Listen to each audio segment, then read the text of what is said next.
Hello dear students, now we are going to solve the numericals of de Broglie's concept. Right, so firstly I'm writing here the formulas. Formula is lambda is equals to h upon mv. ठीक है, D Broglie wavelength का ये जो formula है आपने use करना है. और एक फॉर्मूला मैंने आपको बताया था 1.226 into 10⁻⁻9 upon √v. Here v is the potential difference and in case अगर न्यूमेरिकल की स्टेटमेंट में आपको पोटेंशियल डिफरेंस की वैल्यू गिवन है देन आप इस फॉर्मूला को यूज़ कर सकते हैं. सो कोई एक दो न्यूमेरिकल जो हैं सॉल्व कर लेते हैं डिफरेंट टाइप्स के. Okay, so let's start. First numerical, here is the statement I have. Read the first numerical statement. What will be the wavelength? What will be the wavelength of a ball of mass 0.1 kilogram moving with velocity 10 meter per second?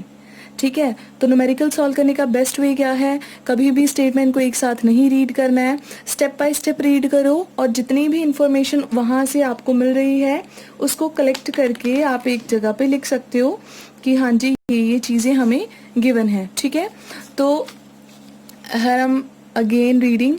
What will be the wavelength? इसका मतलब first question क्या है? wavelength is the question mark.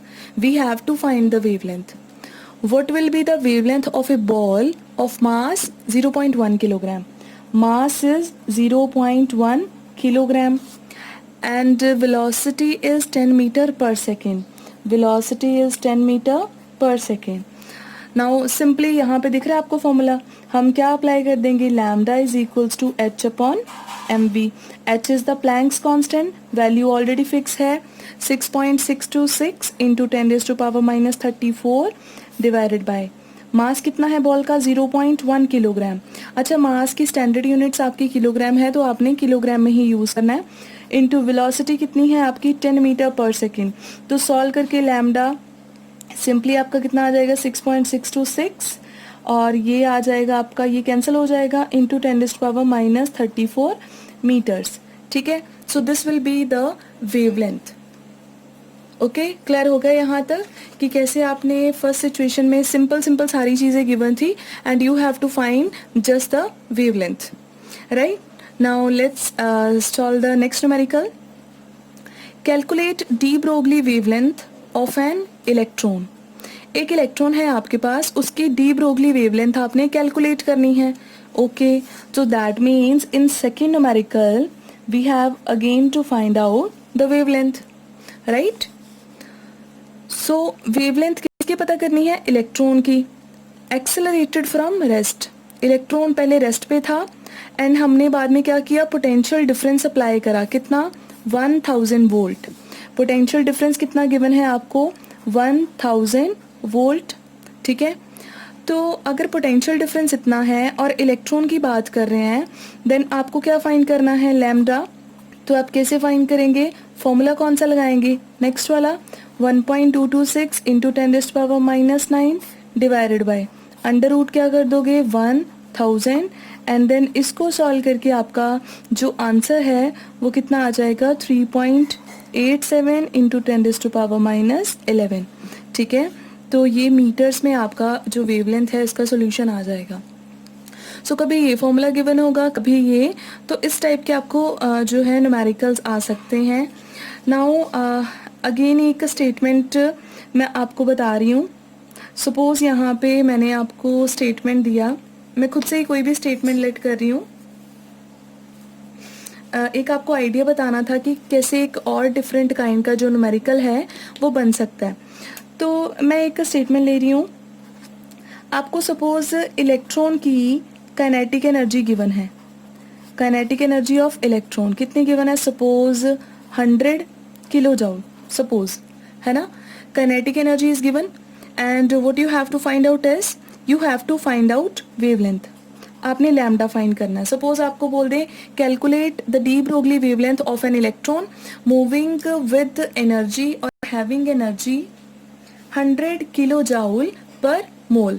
तो आप कैसे find करेंगे? आपने यहाँ पे क्या करना है, देखो भाई हमने अब फॉर्मूला कौन सा लगाना है, पोटेंशियल डिफरेंस का तो लगा नहीं सकते हैं, हमने फॉर्मूला कौन सा लगाना है यहाँ पे h अपॉन एम वी का। तो इसका मतलब हमारे पास फॉर्मूला है lambda is equals to h upon m v, हम इसको यूज़ कर सकते हैं। चलो h का तो हमें पता ही है, एम वी क्या होता है, h कितना होता है वैसे 6.626 इंटू 10⁻⁻34। m कितना होता है, m is the mass of electron, और इलेक्ट्रॉन का मास कई बार आपको न्यूमेरिकल स्टेटमेंट में गिवन होता है और कई बार वो ऑलरेडी एज्यूम करके चलते हैं कि आपको मतलब पता है इलेक्ट्रॉन का मास। सो आपने क्या करना है, याद रखना है, इट इज़ 9.1 इंटू 10⁻⁻31। हाँ जी, अब h भी हमें पता है, m भी पता है, प्रॉब्लम कहाँ आ गई, वेलोसिटी में। अगर वेलोसिटी पता होती तब तो सिचुएशन सारी सॉल्व हो जानी थी, है ना। लेकिन उन लोगों ने क्या किया, उन लोगों ने एक आपके साथ चीटिंग क्या करी है कि उन लोगों ने वेलोसिटी देने की बजाय क्या दे दी, काइनेटिक एनर्जी। तो अब हम काइनेटिक एनर्जी की हेल्प कैसे ले सकते हैं, हमें पता है कि जो हमारे पास सिचुएशन है, मैं यहाँ पे अलग से सॉल्व कर रही हूँ। काइनेटिक एनर्जी का फॉर्मूला क्या होता है, हाफ एम वी स्क्वायर, और काइनेटिक एनर्जी की वैल्यू कितनी गिवन है, 100 किलो जाउल। किलो मतलब 10⁻3, साथ में मैं मल्टीप्लाई कर दूं, जाउल में कन्वर्ट कर लें इसको। तो आपको क्या गिवन है यहाँ पे, काइनेटिक एनर्जी गिवन है। अब बेटा वी स्क्वायर यहीं पे रहने दो, और ये कितना हो जाएगा 10⁻5, 2 इधर डिवाइड हो रहा है, उधर जाके मल्टीप्लाई हो जाएगा, मास क्या हो जाएगा डिवाइड, तो कितना आ जाएगा, मास कितना होता है इलेक्ट्रॉन का 9.1 इंटू 10⁻31, और बाद में इस पूरी टर्म का क्या कर दोगे, अंडर रूट। तो इसका मतलब काइनेटिक एनर्जी उन लोगों ने आपको दी ही इसलिए है ताकि आप काइनेटिक एनर्जी की हेल्प से क्या निकाल लो, पहले वेलोसिटी, एंड देन उसी वेलोसिटी की वैल्यू आप यहाँ पे फिल करोगे। तो लैम्डा कितना आ जाएगा, 6.626 इंटू 10⁻34 डिवाइडेड बाई मास कितना है 9.1 इंटू 10⁻31 इंटू ये जितना भी आपका अंडर रूट में आ रहा है, आप इसको सॉल्व करके यहाँ पे लिख सकते हो। अब जैसे अगर इसको सॉल्व ही करना हो, है ना, 5 तो ऑलरेडी है, 31 भी ऊपर चला जाएगा, तो कितना हो जाएगा 10⁻36। मैं यहाँ पे थोड़ा सा सॉल्व कर देती हूँ। वेलोसिटी कितनी आ रही है बेटा, वेलोसिटी आ रही है आपकी 10⁻5 इंटू 2 डिवाइडेड बाई 9.1 इंटू 10⁻31। कैसे सॉल्व करोगे, 31 ऊपर चला जाएगा और 10 की पावर 5 में प्लस हो जाएगा, कितना हो जाएगा 10⁻36, ऊपर रह गया 2, नीचे रह गया 9। बेटा अंडर रूट 2 और अंडर रूट 9 दोनों को अलग कर देते हैं, अकेला भी सॉल्व कर सकते हो, पहले डिवाइड कर दो बाद में कर लेना, ठीक है। तो मैंने क्या किया, मैंने अलग कर दिया, और जब 10 की पावर 36 का अंडर रूट करेंगे तो इसकी पावर एग्जैक्टली क्या हो जाती है, हाफ, तो 10⁻18 रह गया। अब अंडर रूट 2 की वैल्यू सबको पता है 1.41, एंड अंडर रूट 9 को सॉल्व करेंगे तो आंसर कितना आता है आपका 3, और इंटू क्या हो जाएगा 10⁻18। अब इसको कट करके कितना आ जाएगा 4 7, ठीक है। तो आपकी वेलोसिटी जो है इतने मीटर पर सेकंड आ गई, 0.47 इंटू 10⁻18। तो उसी वेलोसिटी की वैल्यू को आप यहाँ पे फिल कर दो इंटू 10⁻18, और सॉल्व करके आपकी यहाँ पे वेवलेंथ आ जाएगी, ठीक है। तो आपको इस टाइप का भी दे सकते हैं कि वेलोसिटी डायरेक्टली दें ही ना, आपको क्या सिचुएशन दे देते हैं, काइनेटिक एनर्जी दे देते हैं, ताकि आप वेलोसिटी की वैल्यू यहाँ से निकालो, उसी वैल्यू को यहाँ पे फिल करो, एंड देन आप वेवलेंथ निकालो, ठीक है। तो अब एक थोड़ा सा एक्सेप्शनल सा न्यूमेरिकल है, तो बाकी आपको किसी भी टाइप का न्यूमेरिकल करने में कोई प्रॉब्लम नहीं आएगी, मैंने सारे टाइप्स के एक एक न्यूमेरिकल आपको बता दिए हैं, ठीक है। तो अब मैं आपको बता रही हूँ the next one, fourth numerical, ठीक है बच्चा। तो फोर्थ न्यूमेरिकल यहाँ मेरे पास स्टेटमेंट है, read it, the kinetic energy of सब atomic particle is this. Kinetic energy given है 5.85 इंटू 10⁻⁻25। तो मैं यहाँ पे लिख रही हूँ that kinetic energy is 5.85 into 10⁻⁻25 joule, इतनी गिवन है। कहते कैलकुलेट फ्रीक्वेंसी, आपने क्या पता करनी है, फ्रीक्वेंसी, फ्रीक्वेंसी मीन्स न्यू, आपने ये फाइंड आउट करनी है, ठीक है। अब आप कैसे करोगे, अब प्रॉब्लम ये है, यहाँ तो वो लोग क्या करें, एक आपके पास अल्टरनेटिव क्या है, यहाँ पे मैं बता रही हूँ। फर्स्ट आपके पास क्या सिचुएशन है, अगर वो लोग मास बता दें सपोज काइनेटिक एनर्जी दी है, अभी मैंने पिछले ही न्यूमेरिकल में आपको बताया कि काइनेटिक एनर्जी जो है उसकी हेल्प से हम क्या पता कर सकते हैं, वेलोसिटी। और अगर एक बार वेलोसिटी पता चल गई तो हम lambda is equals to h upon m v वाला फॉर्मूला लगा के वेलोसिटी की वैल्यू फिल कर सकते हैं, एच की कर सकते हैं। मास हमें पता हो तो हमने क्या निकाल देनी है, वेवलेंथ। और अगर वेवलेंथ पता चल गई तो हमने एक फॉर्मूला ऑलरेडी कर रखा है, c is equals to nu lambda. ठीक है, तो हम इसको लगा के इजीली क्या पता कर लेंगे, फ्रीक्वेंसी। बट प्रॉब्लम यहाँ पे ये है कि इन लोगों ने आपको मास ही नहीं दिया, उन्होंने आपको एक रैंडम सा कोई भी पार्टिकल दे दिया। They said there is a sub atomic particle. तो एक सब एटॉमिक पार्टिकल है, उसकी सिर्फ काइनेटिक एनर्जी पता है और कोई टर्म नहीं पता, तो आपने क्या फाइंड करनी है, उसकी फ्रीक्वेंसी। तो हम अब नेक्स्ट जो वे है उसके साथ करेंगे। मास गिवन होता तो हम इस फॉर्म में जा सकते थे। अब देखो बेटा, लैम्डा किसके इक्वल होता है, एच अपॉन एम वी। और दूसरी तरफ से हमें ये भी पता है c is equals to nu lambda, और लैम्डा किसके इक्वल आ जाएगा, c अपॉन न्यू के, है ना। अच्छा, c क्या होती थी, वेलोसिटी ऑफ लाइट, है ना। लेकिन यहाँ पे हम किसकी बात कर रहे हैं, यहाँ पे तो हम एक सिंपल पार्टिकल की बात कर रहे हैं, और पार्टिकल की वेलोसिटी को c के साथ नहीं लिखते, उसको कैसे लिखते हैं, v के साथ।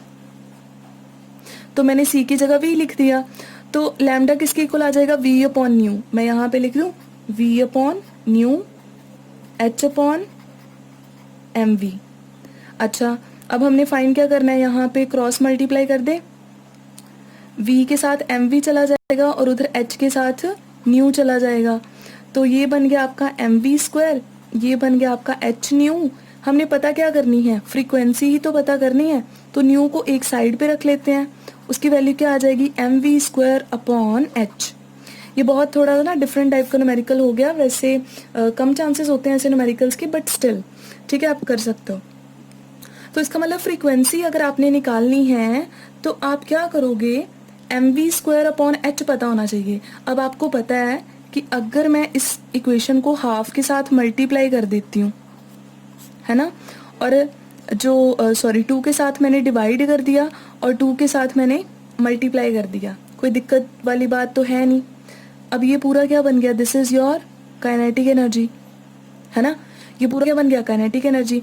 तो काइनेटिक एनर्जी की वैल्यू ये रही, तो मैं यहाँ से फिल कर रही हूँ 5.85 into 10⁻⁻25 divided by H. H की वैल्यू तो हमें ऑलरेडी पता होती है, 10⁻34 इंटू क्या था 2। सॉल्व करके डायरेक्टली क्या आ जाएगी, फ्रीक्वेंसी। अगर हम इस झंझट में पड़ते तो हमें मास की रिक्वायरमेंट होनी थी, तो प्रॉब्लम हो सकती थी। तो पहले आप एक ऐसा रिलेशन इस्टेब्लिश कर लो जिसमें क्या है, आपको मतलब जो गिवन आपकी टर्म्स हैं उसी में से आपका न्यूमेरिकल सॉल्व हो जाए। अगर यहाँ पे इलेक्ट्रॉन कहते ना बेटा, फिर तो हमें मास ऑलरेडी पता ही होना था, तो हमने फिल कर देना था। लेकिन यहाँ पे प्रॉब्लम ये है कि इन लोगों ने कुछ नहीं बताया, इन लोगों ने कोई भी पार्टिकल बोल दिया। अगर प्रोटॉन, न्यूट्रॉन, इलेक्ट्रॉन कुछ भी बोलते तो हमें मास का आइडिया होना था, बट उन्होंने हमें आइडेंटिफिकेशन दिया ही नहीं है। ठीक है, तो बस इसी टाइप के न्यूमेरिकल्स आपने करने हैं, और ऐसे न्यूमेरिकल्स पेपर में आ भी जाते हैं। ठीक है, ये दोनों टॉपिक आपके बहुत इंपॉर्टेंट हैं, एक आपका डी ब्रोगलीज का कॉन्सेप्ट और एक बेटा आपका इम्पॉर्टेंट है जो आपका हाइजेनबर्ग का। दोनों के न्यूमेरिकल्स भी और दोनों आपके टॉपिक्स भी। ठीक है, अच्छा एक चीज़ मेरे दिमाग में आ रही है कि शायद मैंने आपको एक चीज़ नहीं बता रखी। ठीक है, तो मैं वो आपके साथ डिस्कस कर लूँ, right. So let's discuss that.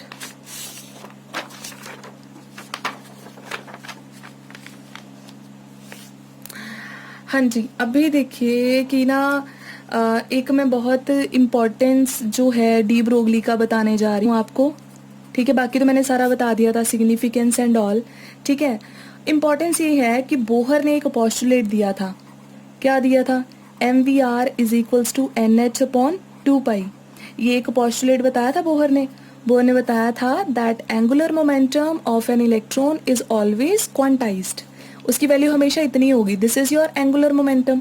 ठीक है, तो अब क्वेश्चन ये है कि वहाँ पे बोहर की लिमिटेशन ये थी कि उसने इसका ओरिजिन नहीं बताया कि ये उसने फॉर्मूला कहाँ से डिराइव किया या किस कॉन्सेप्ट से लिया है, तो उसके पास कोई वैलिड रीज़न नहीं था।